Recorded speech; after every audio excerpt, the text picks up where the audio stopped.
Gênesis, capítulo 18, versos 23 a 33, diz assim: E aproximando-se a ele, disse: Destruirás o justo com o ímpio? Se houver porventura 50 justos na cidade, destruirás ainda assim, e não pouparás o lugar, por amor dos 50 justos que nela se encontram? Longe de ti o fazeres tal coisa, matares o justo com o ímpio, como se o justo fosse igual ao ímpio? De longe de ti não fará justiça o juiz de toda a terra? Então disse o Senhor: se eu achar em Sodoma 50 justos dentro da cidade, pouparei a cidade toda por amor deles. Disse mais Abraão: eis que me atrevo a falar ao Senhor, eu que sou pó e cinza, na hipótese de faltarem 5 para 50 justos, destruirá por isso toda a cidade? Ele respondeu: não a destruirei, se eu achar ali 45. Disse-lhe ainda mais Abraão: que porventura houver ali 40? Respondeu: não farei por amor dos 40. Insistiu: não se ire o Senhor, falarei ainda, se houver porventura ali 30. Respondeu o Senhor: não farei, se eu encontrar ali 30. Continuou Abraão: eis que me atrevi a falar ao Senhor, se porventura houver ali 20. Respondeu o Senhor: não a destruirei por amor dos 20.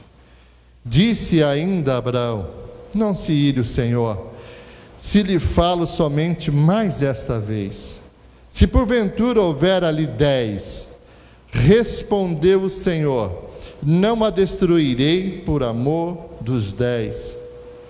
Tendo cessado de falar a Abraão, retirou-se o Senhor, e Abraão voltou para o seu lugar. Queridos, eu quero pregar a mensagem: os tempos são de atenção e de intercessão.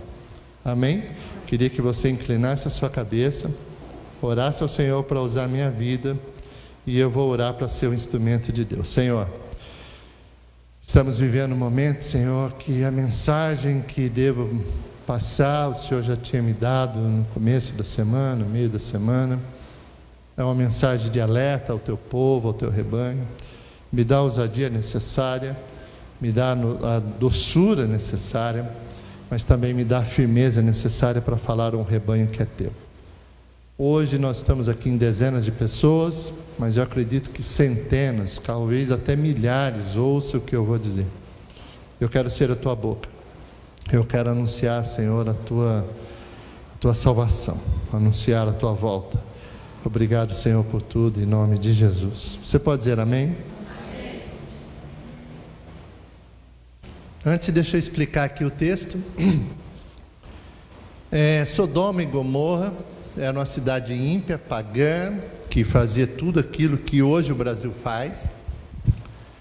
Hoje há menos de um mês atrás, mulheres, homens, seminus, dançavam, pulavam, bebiam, se drogavam, faziam sexo livremente, pessoas fazendo o que querem, da forma que querem, e se alguém se levanta, já diz que discriminamos, diz que onde já se viu, é século 21, já se posta de forma aquilo ser normal, tentar enfiar que é normal essa prostituição, este erro. Você via naquele período os mesmos jornais que hoje anunciam essa tragédia. Hoje ela é uma tragédia humanitária, porque matará pessoas, mas daqui a algum tempo ela será uma tragédia financeira, porque o que isso impactará nas finanças das pessoas será tremendo. E Sodoma era assim, Sodoma e Gomorra era assim. Deus decide destruir aquela cidade. Nela estava Ló, sobrinho de Abraão. Quando Deus avisa a Abraão do que estava para acontecer, ele começa a interceder. Ele diz: se tiver 50, não, 50 eu não destruo, 45, não, 40, 30, 20, chega a 10. Se tiver lá 10 justos, não vou destruir, não vou.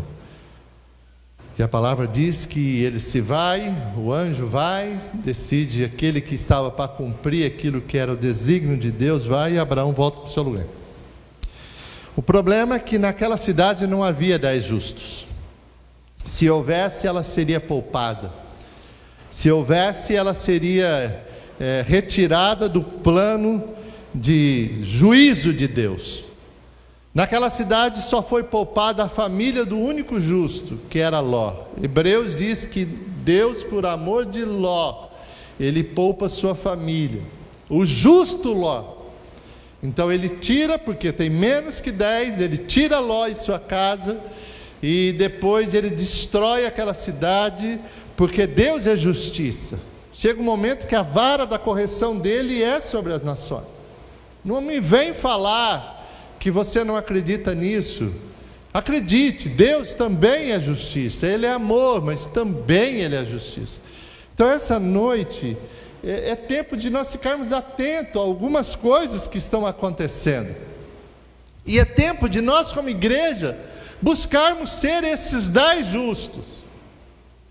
De fato orarmos, de fato jejuarmos, de fato mesmo investir um dia da semana, quem sabe, para se restringir do alimento.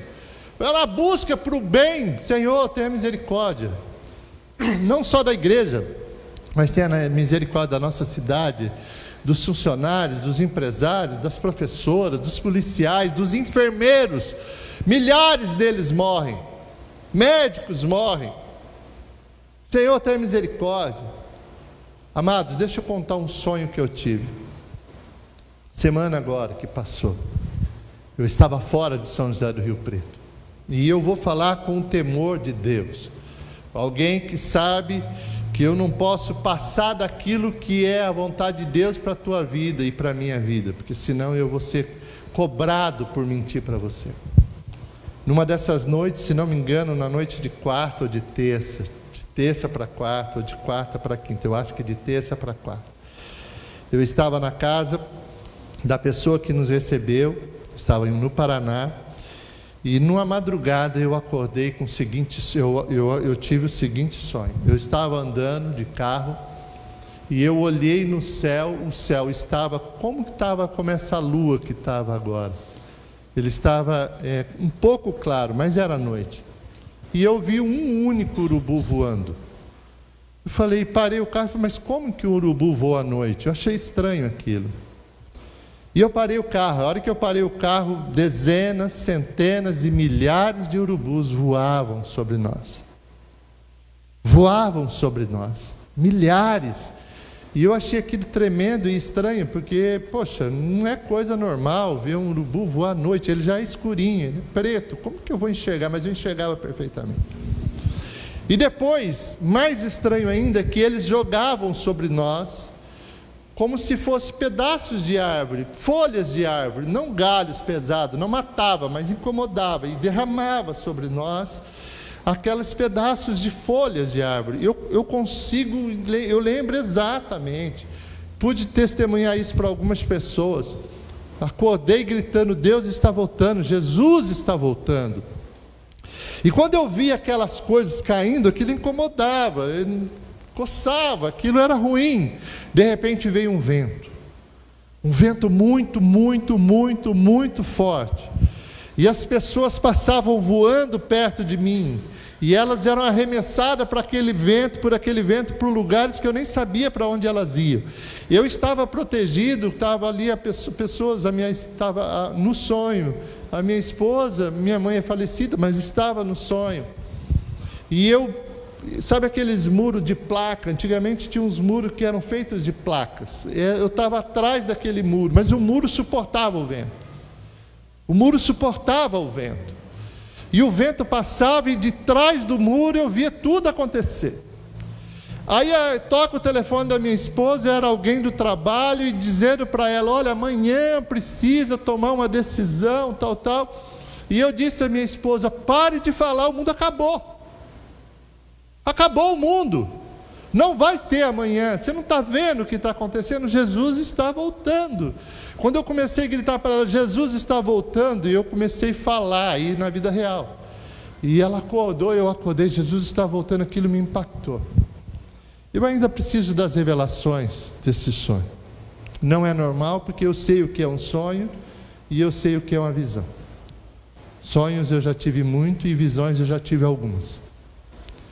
E a sensação que eu tinha é que Deus estava anunciando para mim situações que estavam por vir ou situações que estão acontecendo. Urubu, animal que vive de cadáveres, né? Vive de coisas mortas. E aquilo me impactou. E essa noite eu quero pregar sobre isso. Você tem que ficar atento, querido. Você precisa interceder. Eu preciso interceder. Porque quando está lá com o outro é problema, mas quando está comigo, aí é muito grave. Quando está acontecendo dentro da nossa cidade, dentro da nossa nação, dentro do nosso estado, amados, a coisa é muito séria. É muito sério o que vai acontecer na economia. E hoje o Wagner pôde aqui testemunhar, graças eu te dou, Senhor, porque como na tua casa eu sou contribuinte, eu preciso estar protegido, porque tu és o meu Deus. Eu não posso, eu tenho que imaginar que de alguma forma o Senhor vai cuidar de mim. Eu não sei como, mas o Senhor vai cuidar de mim, porque eu sou o teu povo. Mas nós precisamos interceder. Eu ouvi um testemunho de uma missionária que está na Itália, e ela lamentando e chorando o que está acontecendo na Itália. E ela lamentava e chorava, está no grupo do Gonzaga, porque eu faço parte de todos os grupos, de todas as comunidades. E essa missionária brasileira que faz missão na Itália, estava lamentando porque lá não tem culto, e ela era dirigente de um círculo de oração.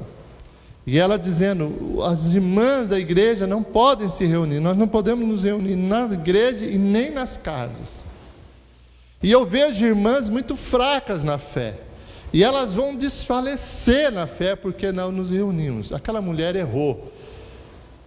A igreja nunca diminuiu quando em época de crise. A igreja não se abala com a crise. A igreja fica firme, a verdadeira igreja de Jesus fica firme. Mártires morrem, mas a igreja não diminui. Num ataque de fora, nós suportamos. Não digo que não vão morrer, mas para nós morrer é lucro. Amém? É lucro. Então quer dizer que essa epidemia não vai matar crente? Vai matar crente. Mas crente não morre, ele só muda de endereço. É isso, amado, e basta para mim. Só isso, basta. Então eu preciso dizer a você que o que aquela mulher disse aos prantos, chorando, ela devia estar chorando porque era a Itália antes dela ir. Eu conheço um amigo meu que foi para a Itália fazer missa com a igreja de Nazareno. Hoje eles saíram da Itália e foram para Portugal. A Itália não quer saber nada com nada. Não querem. Eles abrem mão do Evangelho. Eles abrem mão do Evangelho. Eu estou falando com conhecimento de causa. Quem sabe essa coisa que sacudiu lá, eu não estou dizendo que eles não vão morar sim, mas não traz a razão que eles não são dono do mundo. E ninguém aqui é. Deus, você percebe, gente, você acredita que Deus dormiu, cochilou no trono dele e o vírus escapou? Nossa, o diabo passou a perna em Deus, queridos. Está tudo no comando de Deus. Deus está tudo no controle das coisas. Ele é o Todo-Poderoso. Ele sabe de todas as coisas. Eu não estou aqui falando mal dos italianos. Eu só estou dizendo que lá na Europa, milhares de templos viraram bares, boates. Digita no YouTube, templos religiosos que viraram bares. Digite e veja. Templos que pregaram Jacob Armínio. Templo que pregaram John Wesley. Templo que pregaram pessoas que são heróis da nossa época, menos de 500 anos atrás. Hoje são bares. Eles não querem nada. Aí você vai dizer, Deus está castigando eles, porque não, querido. O sol que nasce para o ímpio, nasce para o justo. Ambos passam. Só que um se apega em algo e outro se apega em algo. Cada um no seu Deus. Se o Deus de alguém for o dinheiro, agora está complicado. Se o Deus de alguém agora é a facilidade do mundo, as coisas que o mundo dá, agora está complicado. Mas se o teu Deus é o Criador de todas as coisas, o vento vai vir, vai sacudir o barco, mas nós vamos passar, porque há uma missão de passar para o outro lado. Entenda o que o pastor está dizendo. Mas agora é hora de nos levantarmos, parar de mimimi, parar de achar que, eu não gosto, eu não sei, eu quero ir na igreja perto da minha casa, eu não gosto daquele pastor, eu não gosto daquela pastora, eu não gosto, quem mandou, você não tem que gostar, irmão, você veio aqui para adorar, querido, você veio aqui para adorar o Senhor, você precisa ouvir isso, amado, não deixa a coisa, minha esposa hoje falou um texto que é muito lindo, nós devemos buscar o Senhor enquanto podemos achar, enquanto nós podemos achar, e nós temos que buscar Ele agora, não é daqui a pouco não, é agora. Por gentileza. Primeira carta de Pedro, capítulo 4, verso 17. 1 Pedro, se você for lá em Apocalipse e voltar, você vai encontrar mais rápido. 1 Pedro, capítulo 4, verso 17.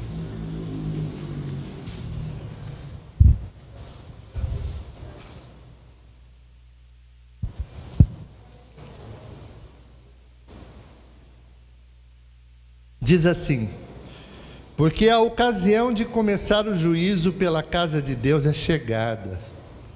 Ora, se primeiro vem por nós, qual será o fim daqueles que não obedecem ao Evangelho de Deus? Olha para o pastor. Tem gente que está dizendo, é porque eu sou crente, eu estou tranquilo. Ao que me parece, eu não quero ser um pregador apocalíptico, pondo medo na igreja, mas ao que parece, isso parece juízo de Deus. Deus pondo as coisas nos seus, mostrando quem é Deus, quem somos nós. O mundo vai passar por isso, eu acredito que vai, mas não será o mesmo. E o juízo começa por mim, não começa lá fora. O juízo começa pela casa dele. Por nós. Como assim, pastor? Querido, o ímpio já está perdido. Ele escolheu a impiedade. Agora nós estamos dentro da casa de Deus e eu preciso me portar como um servo de Deus, como um filho de Deus, como alguém que desfruta da graça do Pai. Eu preciso ter a tranquilidade do Pai. Amados, não dá mais para ser crente ralo, não dá mais para brincar de evangelho. Você não está vendo o que está acontecendo? Você não está percebendo as coisas que vão acontecer? Você não tem noção do que está acontecendo? Olha para o livro de Mateus, para o evangelho de Mateus, para o evangelho de Lucas. Deus disse, quando os fins chegar vai acontecer isso. Guerras, pestes, terremotos, maremotos. O que falta? O que falta acontecer? Me diga o que falta. Me fala o que falta acontecer. Talvez você diga, mas sabe o que é, pastor? Todo mundo sempre pregou isso, sempre falou isso. E eu vou dizer, eu vou continuar dizendo, Jesus vai voltar. E eu tenho que estar preparado para isso. Eu não posso mais levar a vida. Querido, você vai servir Deus aqui nesta casa, ou servir Deus em outra casa, em outra igreja. Eu não digo que nós temos a solução para a tua vida, mas o Evangelho é a solução para a tua vida. Não estou dizendo que nós somos, eu não estou querendo ter essa pretensão toda. Mas em algum lugar você precisa tomar uma posição e se firmar naquele lugar. E ser de lá um instrumento de Deus para a vida das pessoas. Como eu posso interceder pelas pessoas se eu sair por essas portas com medo? Medo eu terei do que se Deus é o meu Deus? Ele é a minha torre forte. Como eu vou poder interceder se eu não tenho a firmeza de quem é que cuida de mim? Quem é que cuida de mim? Queridos, essa posição, nós não podemos mais continuar sendo essa igreja rala. Eu não estou falando nós só aqui ou aqui, eu estou falando da igreja que fica anunciando um evangelho ralo, de bens materiais, de se dar bem na vida. Não, eu preciso anunciar a salvação da tua alma. Eu preciso anunciar que Jesus está voltando e que a graça, a porta da graça te chama para o arrependimento e aceitar. Deixa eu te falar, eu ouvi uma mensagem de um pastor que eu conheço, pessoa que eu conheço, e ele dizia o seguinte: ele estava no velório numa cidade, a cidade de Goiânia, e uma das pessoas mais ricas de Goiânia estava no velório. E naquele velório, a pessoa que é conhecida demais na cidade, ele disse o seguinte: no meio do velório, os dois, sabe, naquele momento começaram a falar: você é o pastor, eu sou, você eu sei e tal. E ele falou: e aí, está preparado para isso? O pastor perguntou: está preparado para viver isso? Ele falou: cara, mas quem está? Aí ele fez uma pergunta, aquele homem: todo o dinheiro que você tem, toda a grana que você tem, compraria sua entrada no céu? O que você acha? E aquele cara tinha dinheiro, tem dinheiro. O cara abaixou a cabeça e disse: eu imagino que não. Aí ele disse: isso aí é o problema para você. O teu dinheiro não compra, porque é de graça. Já está pago. Eu só preciso me render a essa verdade e me sujeitar àquele que pagou, ao invés de ser escravo do mundo, porque aqueles que não é servo de Deus é escravo do mundo, dos prazeres que o mundo dá. Ouvi uma outra mensagem, essa dura, que dizia o seguinte: em tempos como essa não vai dar mais para falar sextou, sabadô, não tem papo de sextou. Não dá para cervejinha com torresminho, não dá. Você pode só imaginar: não sei, porque ainda não chegou aqui, porque nós só ouvimos rumores, e nós vamos orar para que não chegue aqui. Mas nós precisamos saber que está acontecendo no nosso quintal, porque agora a Itália é quintal. Se você pegar um avião do tipo que o Neymar tem, ele pega daqui e vai dormir e acordar lá na Itália. É rapidão, para ele é um tapa. Só que se ele tiver com um bichinho da goiaba, ele vai para lá e leva para lá também. E ele volta para cá e traz para mim. Agora complicou um pouco. Está no nosso quintal esse problema.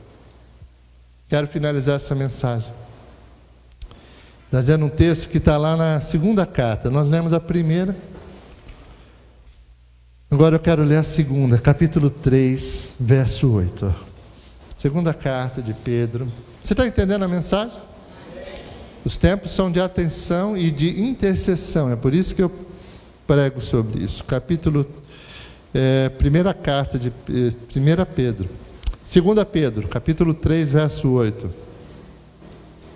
Diz assim: há todavia uma coisa, amados, que não deveis esquecer, que para o Senhor um dia é como 1000 e 1000 anos como um.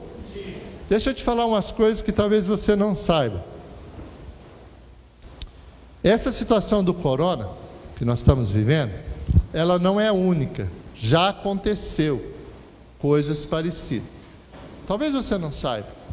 De 1348 a 1353, 700 anos atrás, 1 em cada 3 europeus, porque naquela época não tinha descoberto a América, não se sabia não, o mundo era Europa. Tinha índio aqui, mas era poucos. 1 em cada 3 europeus morreu de uma doença chamada peste bubônica ou peste negra. 1 em cada 3 morre. 1 em cada 3 pesquisa.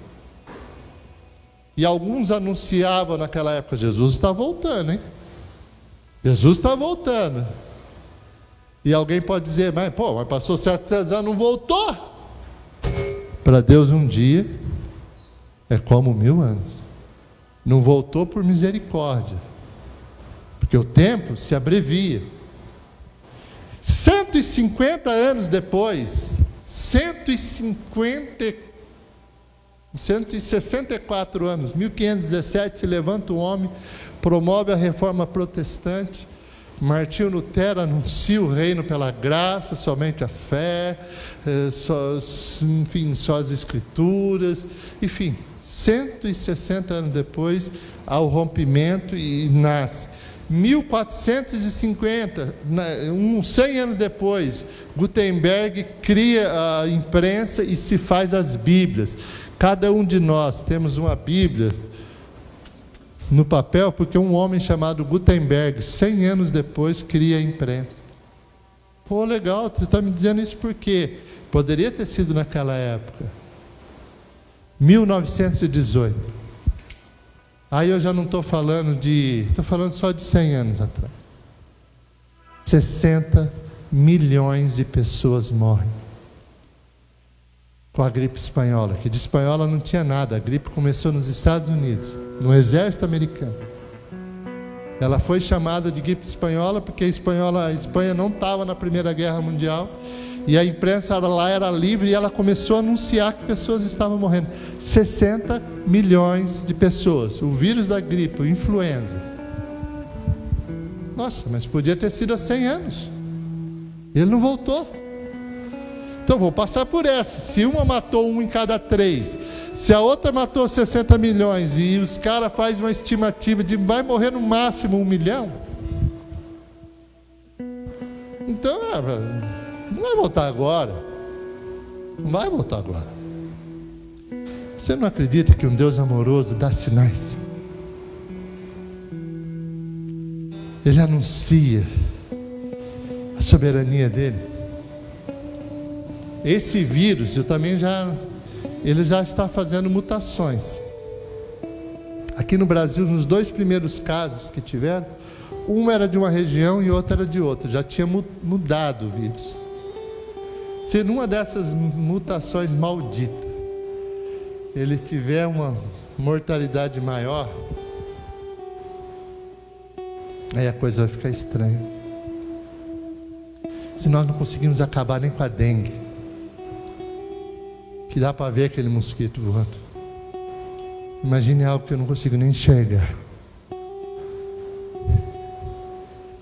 É tempo de você se levantar, falar com teus filhos, falar com a tua esposa, com o teu esposo, falar com os teus amigos. É tempo de nós tomarmos posição. Agora chegou o tempo. Vai acabar o mundo agora, pastor? Eu não sei.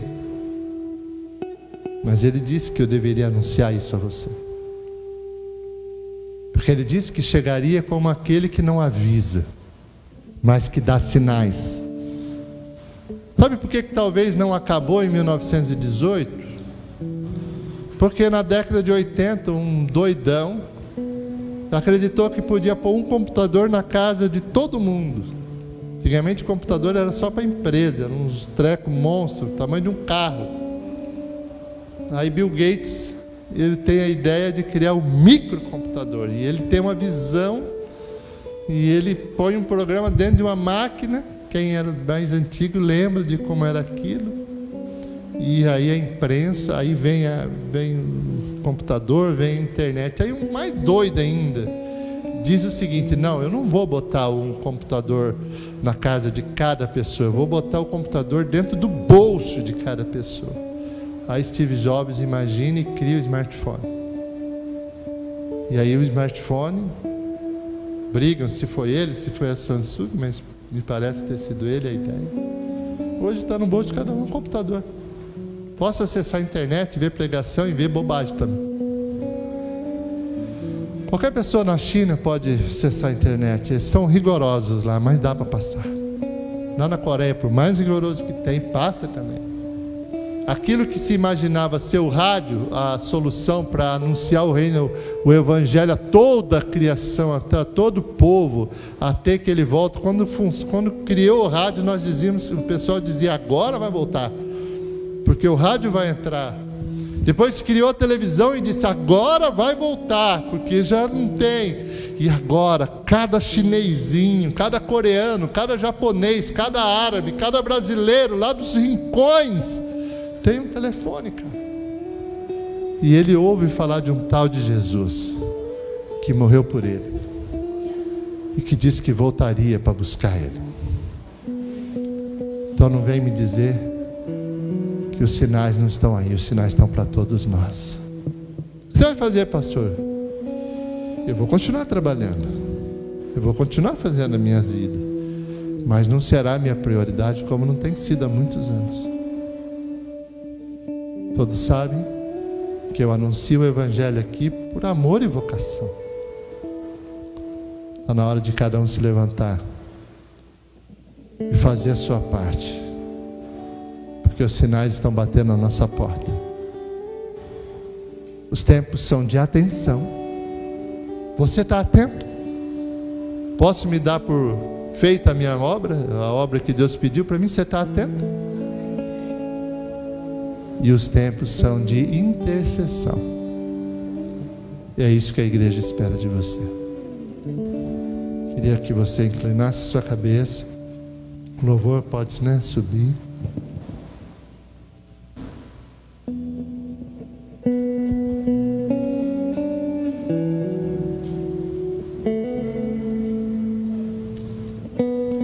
Você sabia que se você quiser ir para os Estados Unidos agora, hoje, se você tivesse o visto, a American Airlines não deixa mais ir, acabou, não tem mais como ir para os Estados Unidos, só se outra empresa brasileira, mas a American Airlines, que era o que mais levava, acabou.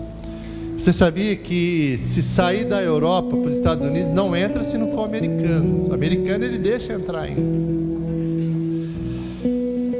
Os tempos são esses. Você não acredita que essa mensagem é pertinente para você tomar uma posição? Ah, mas pastor, ninguém quer seguir a Deus porque tem medo. Ninguém quer a Deus por ter medo, mas realmente servir a Deus porque tem medo não tem cabimento. Você precisa servir a Deus porque você não tem outra alternativa. Para quem eu vou? Quando indagado, vocês querem ir embora? Pedro disse, mas eu vou para quem, pô? Eu só tenho o Senhor. Ele é a minha segurança. Você já imaginou quantos empresários desesperados estão por aí? Hein, Wagner? Quantos empresários estão imaginando, eu vou quebrar? Quantos empregados estão desesperados com medo de perder o emprego? E a tua segurança é Deus. É o Todo-Poderoso, é Deus. Enquanto louvamos, eu queria que você falasse com Deus, se arrependesse dos seus pecados e entregasse a sua vida, quem sabe hoje, de fato e verdade a Ele.